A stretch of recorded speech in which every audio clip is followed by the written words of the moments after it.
You're listening to Deep Dives with Sharks, a shark podcast focused on shark species, shark safety both for you and the sharks, and news from the past couple weeks. Sit back, relax, it's time to take a dive.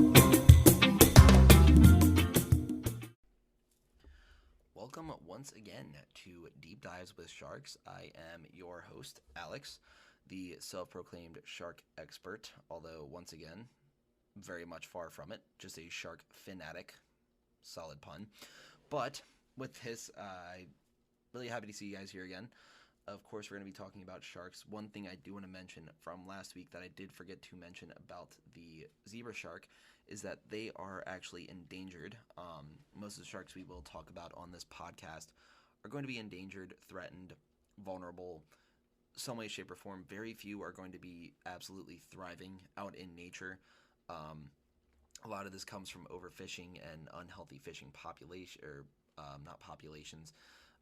different methods, I guess I should say. But it should be just noted that a lot of them do need a lot of help through conservation efforts and anything like that. But I'm very excited to talk about the shark that we have here today. It is one of my personal favorites and usually the one that I go to when I first think of a shark. Now, of course, it's a very generic looking shark, so kind of easy to come up with when you think of a shark. Great white, but my brain tries to be a little bit different, so I usually go to just a standard, plain, just gray-looking shark. So what we did is we decided to go for the Silky shark this week.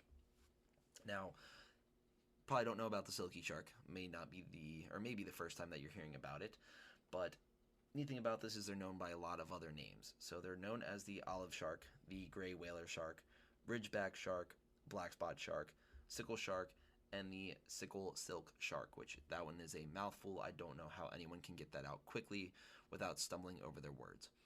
But these sharks aren't very big. They're going to be only about 8 feet or 2.5 meters long, so pretty small in their length, and then weight-wise as well, they only usually grow about, on average, 420 pounds. So they're not going to be a whole lot there either. So grand scheme of things, you're looking at all these other sharks, they're going to be on the lower end. Not quite as small as a dwarf lantern shark, which is usually only about the size of a pencil, or not quite as big as a great white, hammerhead, anything like that, which is going to grow usually about right around 20 feet, maybe a little bit less, so somewhere in there.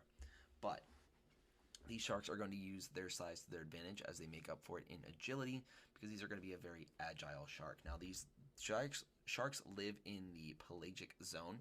It's going to be known as the open ocean. And they're only going to go about 160 feet down.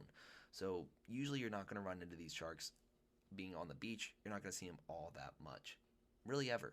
But they go all over the world as well. You'll find them all across North America, both on the east and west coast. You also will see them in Europe, Australia, parts of Asia, South America as well. You'll see them all over the place. They do tend to move with the water. They try to be in the tropical areas mostly, and you'll find them in the Gulf of Mexico year-round. But they're going to move with the current, with the water temperatures, whatever is working in that way. They're going to go north or south as the seasons change. Now, there are a couple things you can use to identify these sharks. First of all, being just that they are gray in color. Now, this does not help when you're comparing them to most other sharks, as they are also going to be gray in color. So we're going to try to also add a couple extra things. You can identify them by their smaller dorsal fin they'll have. Now, this is also another harder thing to do because it's going to be a simple triangle shape, as most shark fins are. But also, they're going to have curved pectoral fins, so they're going to be more sickle-shaped, which is why they have the sickle shark name, as well as the sickle silk shark. So you get those smaller dorsal fins, curved pectoral fins. But another thing to identify them with is going to be their teeth. Now, it's kind of hard to identify a shark just based off their teeth, especially when you're out in the wild. And I'm not too sure. Actually, one thing I didn't look up is if there's any in aquariums, so I'll have to make sure I look into that next week. But you're going to have their teeth that are 2 different shapes. Now, sharks usually have a couple different teeth shapes. 2 of the most popular ones are going to be triangular or more pointy, kind of sword-like. So for these guys, usually you think of a great white, you think of their nice triangular teeth that have that serration on the end. Going to be really helpful when they are biting larger prey and trying to thrash it around, and of course get parts of it to tear off. So when they're hunting after a seal, they can grab onto it. Very agile prey there. They want to make sure they can hold on to that so it's not going to get away. because, of course, you need to eat. So, going to make sure they can hold on to that. But then other sharks, like the mako, have more pointy teeth, so they're going to be more useful, especially for a shark that is fast like that. They're going to be able to go quickly and not have a wider thing that has to try to go through really their prey at that point. I mean, think of how an arrow works. If you had an arrow and it was incredibly wide, wouldn't fly through the air very easily. Same way that once it hits a tree or anything, it's that nice serration that helps it to not come out, or the serration on the point, I should say, and also does go out, so it's harder to remove. But arrows are usually skinny, so that way they can move quicker. So this is going to be the same deal, and as they go to bite their prey, it's going to impale quicker, which helps especially when breaching and moving at high speeds. The silky shark has both of these teeth. So it will have its top teeth, which are more triangular in shape. And they'll have the serrations on the side, which help when they are hunting their larger prey, such as tuna and cephalopods like squids and octopi, there we go. The only time in my life when octopi is actually the correct one, and I haven't done that as a joke and I mess it up. Fantastic. But with this, you're going to be hunting octopi and other squid. And also, they're going to be hunting smaller fish, which are which having those bottom teeth is a lot more helpful, so that way they can catch them quicker, impale them, and then keep moving. Now, one thing to mention too is I did get this part of the podcast, especially from a research paper I read by Wilga and Mata, which was done in 1999, focusing on the hunting patterns of sharks. So first, they were talking about their teeth structure and why they would have it that way, which is for what I just listed there. Now, the cool thing was earlier today I was kind of just speculating before I actually got to jump in and look at it, so it was kind of really cool to be, I guess, justified, or I guess know that I was kind of correct in that assumption, which was kind of neat to feel. But on this, it was really neat because they also got to look and see that sharks tend to have different hunting patterns, and for the silky especially, they do more of a slashing method. So they're going to swim towards a school of fish after they get it all together, and then rather than swimming through the middle and breaking that bait ball up, which, as I mentioned last week, is just when you get that school of fish into a frenzy, they're going to come in from the side and tend to bite off to whichever side they are swimming in, so more inwards towards that bait ball. This is going to help to make sure that they can go ahead and catch some of those larger fish on their top teeth, but also potentially hit smaller fish, or any fish really, with their lower teeth that might not have gone in had they been wider. So having that lower tooth that can impale and injure still slows down their prey, because a lot of sharks don't know when their next meal is coming, so they need to make sure that they can catch as much as possible. So they're going to be able to catch a lot of them, especially with that slashing pattern, because fish, of course, they're observant most of the time, depending on the species, but they're going to know, of course, once an animal's coming right at them, that they need to break apart. Safety in numbers at that point doesn't help. You need to get away, and having that issue there, they don't want to get bitten and eaten, so they're going to try to not break apart, so going from the outside a little bit easier. Now, these sharks are listed as threatened, so they're not endangered, and they're actually one of the most abundant sharks in the pelagic zone, so they're very easy to find, as I mentioned earlier.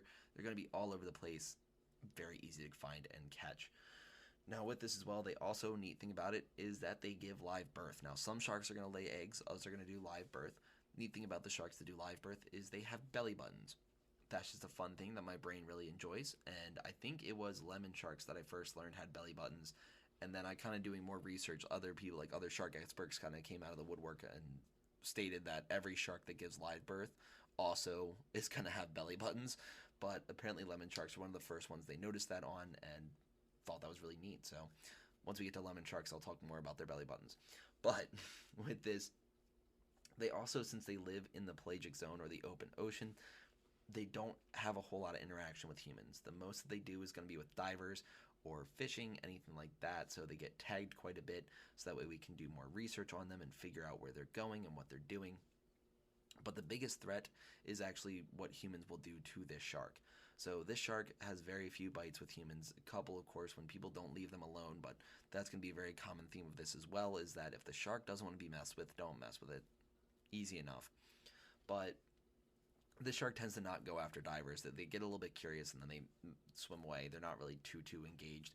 But this one, a lot of times, humans will go after them, especially being an abundant shark, and really using any shark, especially for shark finning, they're going to go after them for that. Now, for those of you that do not know, shark finning is when fishers will catch a shark, cut off its fins, tail fin, dorsal fin, pectoral fins, and will just throw it back into the water. it's completely dumb. There's not a whole lot of meat. I mean, sharks don't really. I mean, sharks have meat in them, of course, but it's not like the fin is the meatiest part of the shark. It's usually used in shark fin soup, and it's just not really. It doesn't make any sense to me. It just does not really seem to do anything.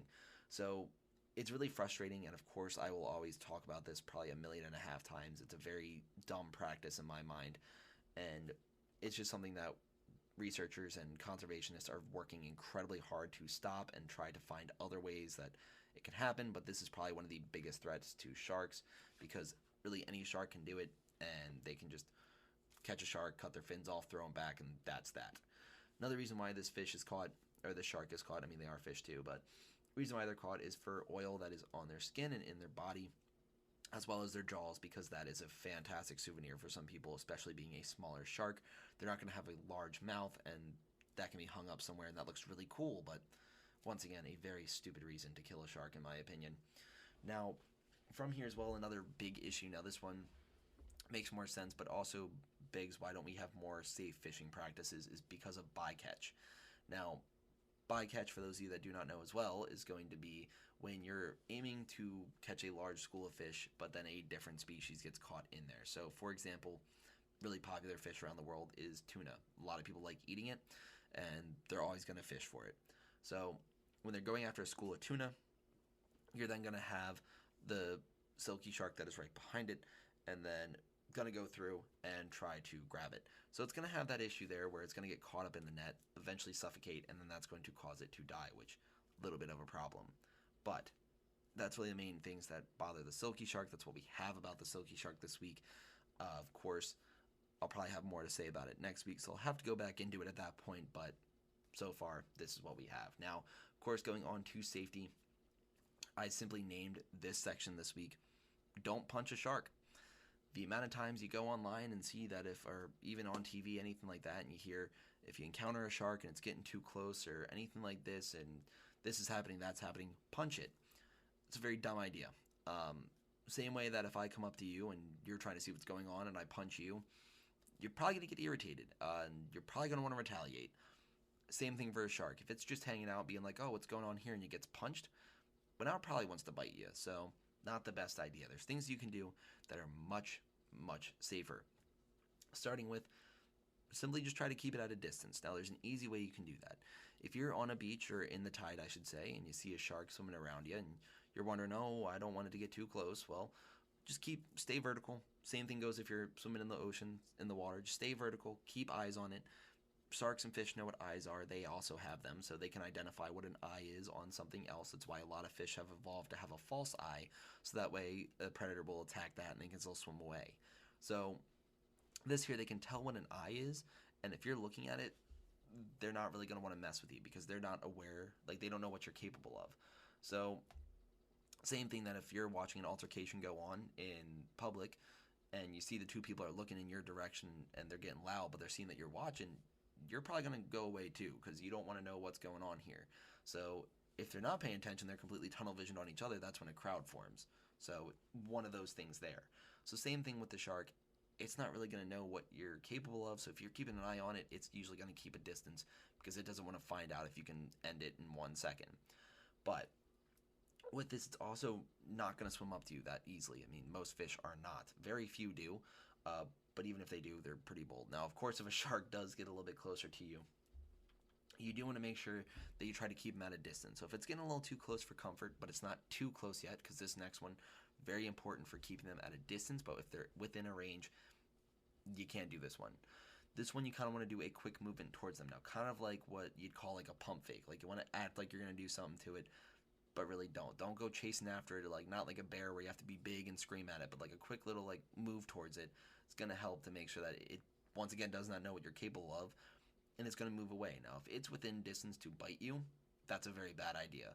Same way that if you go up to a dog who's skittish and you quickly just grab it or something like that, they usually tend to bite at you or bite you. Depends on the dog. A shark's going to do the same thing. You just lunge at it and grab it, it's going to turn around and bite you. Just not the best idea. But from here, going to be a nice, easy way to do it. Just kind of do that pump fake. If they're far enough away, it'll work fantastic. But Another way, if they are close enough to the point that you can in fact touch them, what you're going to do is simply just push them away from you. Now, I know that that sounds absolutely insane, and a couple of my friends that I've told this to act like I'm a lunatic when I say this to them. You don't want to punch the shark. They have sensors on their nose, so punching them on the nose or the eye is not really going to do anything. It's just going to piss them off. What you should do is make contact with their nose with your hand. Try to guide them to the left or the right. So whichever side you're going for, don't try to, for some reason, grab from the right and then try to pull them to the right. That's just going to pull them across your arm. You're going to get bit. But what you're going to do, push them away from you, push towards the left at that point. Just guide them away from you, and they'll probably follow that. Now, immediately as soon as those sensors get touched, they usually go into overdrive, and then they don't really know what to do, so they want it to let go, so they're going to pull away from you anyway. So from there, they're already going in a different direction. Now, as they're passing by, another thing to do is kind of just keep guiding them by pushing at their gills. Now, sharks tend to communicate by biting at each other's gills. So when they're biting at each other's gills, it's usually to say that whatever prey is in the area is going to be theirs. It's not going to be the smaller sharks, it's going for the bigger shark. So don't bite at that, or don't go for that food. That's mine. So they're going to keep doing that, and they're just going to communicate by going at each other's gills. So pushing at their gills kind of sends the message that I'm the big shark in the area, and they're not going to want to challenge you, because usually the smaller sharks don't end up doing that. So from there, they'll also usually head away. Now, sharks also tend to be very skittish, so they usually don't want the smoke. So what you're going to have to do is just kind of stand your ground a little bit. Of course, if you're able to walk out of the water and you're getting a little too uncomfy, by all means, safety first. Don't try to sit there and be like, well, I learned in this podcast I should, like, no, like 100% safety first. You're always going to be safest on land. You have a 0% chance of getting bit by a shark if you are standing on sand rather than standing in the water. So from there, do what you can. A lot of sharks aren't going to come right up to you. Now, there are a couple exceptions. A lot of the bigger sharks might, and they're also usually all the filter feeders, because they're just kind of there to eat whatever's around, like all the smaller cells and scales, everything I talked about last week from the fishing piers. So a whale shark's just there to eat plankton, eat anything that's in the water that is small enough to fit in its mouth. But from here, they're not going to eat humans. They're also not going to try to swallow you up. But when I went snorkeling with them this past summer, they swam right up to you. They did not care, because they're 40, 50, 60 feet long. So, of course, nothing's really going to mess with it. So it will swim right up to you. It does not care what 5, 6, 7 foot human is about to try to do to them, because 9 times out of 10, hand-to-hand combat, nothing's going to happen. You're going to punch a whale shark, and it's not even going to realize anything happened. So, not saying go punch a whale shark. Please, for the love of God, do not punch a whale shark. I'll be very upset. But what you're going to do is just stand your ground a little bit. But of course, with whale sharks, you have to be careful, or bigger sharks like that, basking sharks as well. They have a very powerful tail, because when you have to move an animal that is multiple tons, it's got to have a lot of power behind it. So you just want to make sure you watch out for their tail at that point. And of course, we'll touch more on that once we get to those episodes with the basking and the whale shark. But usually what's going to happen, the shark's just going to be more confused as to what just happened. So are you. Both of you are kind of going to be like, well, why the hell did that happen? And then you're both just going to go on your merry way, not really having any clue the wiser. So it's going to be a really cool experience if you get to do it. But also, once again, try to stay calm. It's a very easy thing to say, a very hard thing to do, because going back to that snorkeling experience, knowing that sharks, the whale sharks especially, are gentle giants. They're not going to hurt you. They don't have anything that can bite you, anything like that. I can't even fit in their mouth. Still, seeing an animal that size right next to you, or like, I guess seeing a shark too right next to me, still would probably send me into some sort of shock. So again, my heart rate was pumping the entire time. It was absolutely amazing. I guarantee I will do it again at some point in my life, but definitely a terrifying, to say the least, experience. Now, last thing, I did have to add an extra shark story this week, because the very first one going to be very quick.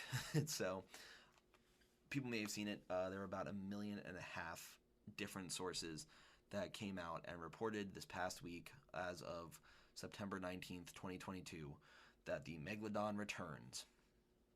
This, of course, even I fell for the clickbait, because I was just talking to one of my coworkers saying that I can almost guarantee that Megalodons do not exist, because prey has evolved to be smaller, and Megalodons would be too slow. They wouldn't be able to eat enough, even if they could catch it. So, and plus, I mean, we've got proof of colossal and giant squids. They're massive.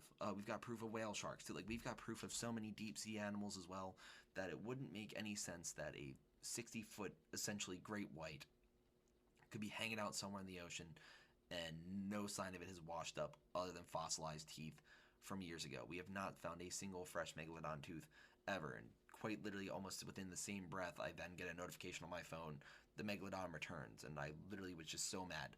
But doing some research into looking at it, it was pretty much saying that there were these scientists that were doing research out on a boat, tagging sharks and everything else, and all of a sudden on their fish scanner, they got this massive shark-shaped blob, and they were like, it's about 50 feet long, and they were all absolutely amazed because it was vaguely shark-shaped. If you saw the pictures, you suspend your disbelief as well. You kind of look at it and you're like, this is in fact the megalodon. It has returned. Absolutely amazing. I can't believe it's here. And then as they're watching it, it's moving, and it's not moving in a way that a shark should move, and they're like, huh, kind of weird. And then it just split in half, so really interesting there. So then they realized that what they were looking at was actually a very large school of fish. I don't actually have a source for whichever one you want to choose, honestly. I think every single NBC, CNN, MSNBC, like probably even anything like that, any news one that's out there, probably all the political ones too, went out and reported that the megalodon had returned, and it really hadn't. So I didn't even pick really a source to go off of that one, but all of them are there. They all pretty much ended up saying the same thing. The megalodon isn't actually back.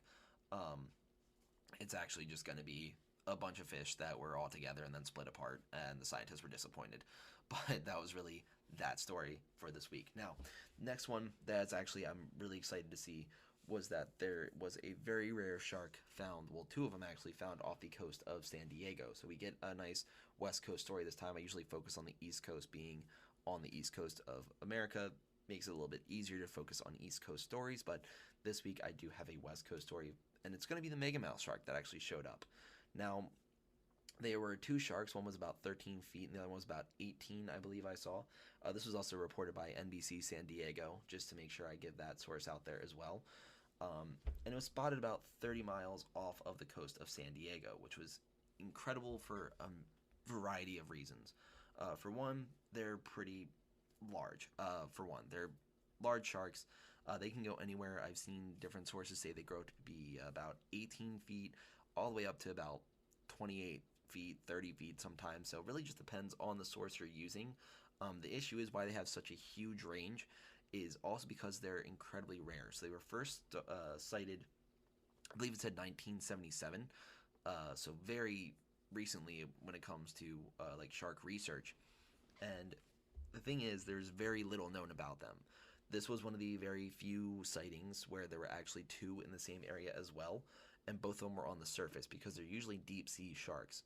So seeing them this close to the surface and also seeing them interacting with each other, and the fishermen were kind of upset, so they were hoping to get them to like interact more and like stay around, but they were throwing like chum into the water for them. But the issue is that it was mostly like throwing like fish, hoping that they take them, but they eat plankton, so they were throwing the wrong food at them, and they didn't really have, I think they didn't have enough chum or anything to throw in the water, but they were just kind of throwing like what they were putting their bait in, and they had no interest in anything that they were throwing at them, so I probably just fed the other sharks in the area anyway. But these guys were hanging out. They think it might have been a mating ritual. They're not sure. They did notice that one had a bit of scarring on it, and when sharks tend to mate, it tends to be rather violent looking. They tend to bite each other a lot, so trying to make sure that they can stay in touch with each other, of course, and stay in contact, so they'll bite each other a lot. But one of those things that they think it was that because of the scarring they saw on the one. They're not sure if they were male or female, but that is what happened. That's actually really, really cool. They also, another thing was that anyone that was on that boat was not in any danger, at least not with those sharks, because they're also going to be filter feeders, so they're not going to bite you, anything like that. I mean, as I mentioned, they don't really care about the fish they were throwing at them, so they wouldn't really care if anyone fell in the water or anything like that either. Now, of course, coming back to the East Coast, the last story that I have making up for the Megalodon Returns one is going to be the mako shark lands on a fishing boat in Maine. Now, this one was also a very popular one that went around the internet. This one I got from USA Today and CNN. And pretty simple, there was a fishing boat going out. They were mostly, their main goal is to catch sharks, to tag them, and then release them back in the water. So I was actually very glad at first, because when I first saw this video, I was irritated, especially after reading stories in the past couple months that Florida had been hosting. I'm not sure if it was the Florida government or anything like that. I just know that they were in Florida. They were hosting shark fishing tournaments, and especially like giving big prizes for, I think, endangered species, like critically endangered as well. So the whole shark community was losing their mind, myself included, and it was just a really frustrating time. But seeing this at first, my first thought was, I really hope that it wasn't just these commercial fishermen coming in hoping to get a really cool, like, oh, you can catch sharks, and then some Joe Schmo being like, that'll be a really cool thing to, like, no, thankfully it wasn't. It was more they're doing it for conservation and research, which I am all on board for. Now, one of them had hooked a mako. Makos are very common in that area, as well as another open ocean fish, so going to be around the same area that you would find the silky shark that we talked about earlier. But this one, it was hooked, you see it breach, and then a couple seconds later you see another shark breach, and it lands on the boat. Now, I thought this was two different sharks, but then once I watched the video and like watched the interview they did, it actually was the same shark. So they're just so quick that it jumped out of the water and breached about like 10, 15 feet away from the boat, and then all of a sudden was right next to it and just breached, trying to get off the hook and try to get away, and actually ended up putting himself right into the boat, so doing the exact opposite of what he meant to do. But from there, he immediately starts like thrashing around. Everyone runs away. Very smart though, because of course, as a person who loves sharks, my first thought is, oh no, get it back in the water. But first things first, I will never tell you on this podcast to put a shark safety over top of your own. Of course, I will always say that I will do whatever I can if I ever encounter a shark that's beached itself or anything like that to get it back in the water. I'm never going to like, if it's just myself, I'm never going to try to carry a shark like over top of my head, like with jaws anywhere. Like, I'm going to try to make sure I'm safe, like anything like that. Same thing that I want you all to do. I don't want you to suddenly try to lift a 400-pound shark by yourself to get it back in the water. Like, I mean, do what you can. If you can, if it's going to be unsafe, then no, just better keep yourself safe. So from here, everyone got out the way, and then after it calmed down, because makos are also rather feisty, it actually finally stopped like thrashing about. They were able to calm it down, get it tagged, everything like that, and then they were able to open up the back door of the boat, as some have, and then just push it out that way, and it was back on its way. Now, I feel like they did a really good job. The only injury, which there really weren't any, but the only one that actually came up was the first mate actually got smacked by its tail as it was flying through the air. So it kind of he just got slapped. He was fine. Didn't get any cuts or bruises or anything like that. But it was more of a scary situation. Everyone got out the way, luckily, and no one got hurt, which was awesome. But of course, if you're ever on a fishing boat and something like this happens, first things first, get away from it. Don't try to do anything immediately. Let it calm down. It's going to be as surprised to be on that boat as you are to see it. It's going to be a really crazy moment for everyone involved, including the shark. So they're going to be freaking out just as much as you guys are. So everyone needs to take a second to calm down, let that shark work out some of its energy. It was expecting to land in water, and all of a sudden it's not there. So it's going to have to calm down for a second. It's going to be flopping around a lot like any fish would. Difference is usually you can just kind of grab a fish and toss it back. Makos are going to be a couple 100 pounds. So for one, if you're on a boat that has that back door, same deal. My best advice at this time would be simply just get that back door open, try to push it back out. Might need to keep yourself away from the jaws in any way, shape, or form. Don't put your hand anywhere near its mouth. Don't put your foot anywhere near its mouth. Keep your legs away from its head. As much as you can, keep just a lot of you away from the mouth. That is going to be the one part of it that can really hurt you. It can slap you with its tail, but really not going to do too much. You might get like a worst, probably a sprain or something like that, but just be careful, especially with the tail too, because it's going to be pretty powerful. But making sure that the mouth is the first thing, because hurting yourself with bruises and everything is going to stink, but losing a finger or something trying to get a shark off your boat, very different. Another thing too is, if unfortunately you don't have that back option, also don't try to lift this on your own. This is going to be, as I mentioned, a couple 100-pound shark. Makos are bigger than the Silky, so they're going to be over probably 500 pounds easily. I believe they're around 600 off the top of my head, maybe 800, but I have to look more into that. But they're going to be a really heavy shark too, so I don't want to try to insinuate that you should try lifting this on your own at all. that's going to be incredibly hard unless you're the Rock. Like, it's just not going to happen. So try to get someone else to help you. If there's other people on the boat, if you're by yourself, congrats, you got a Mako. Take it ashore. I don't really know what else you can do at that point. You can try to get it off, but it's going to be a really dangerous situation. So just make sure you keep yourself safe at that point. But if other people are involved, try to get underneath its stomach, underneath the pectoral fins, and underneath the tail, and just lift it that way. The more people, the better. Just also make sure you all have enough space to, once again, get away from the mouth. Also, don't lift it up and don't have anyone standing in front of it when you're lifting it up to get it over the side, and then just push it back over. Because if someone's standing in front of you and you just take a freaked out shark right into someone's head, that's just a really rude move. First of all, it's kind of not smart on anyone's part, but just try to make sure that people are out of the way. You're not going in there to try to get them to be bitten by a shark. And as I mentioned earlier, make sure that they don't get to identify the shark by the teeth as it's latched onto them. That'd be absolutely horrible. So try to make sure everyone's out the way. Figure out how you're going to do this. Time is an issue, but at the same time, your safety is more of an issue. So we don't want to make sure that we're not losing limbs while trying to rescue a shark. But that is what I have for the podcast this week. Thank you all for listening so very much. Please follow the Instagram Deep Dives with Sharks. Of course, any questions that you guys have or anything like that, I'll be very happy to answer there. And of course, I will hopefully see you in the next one. Take care.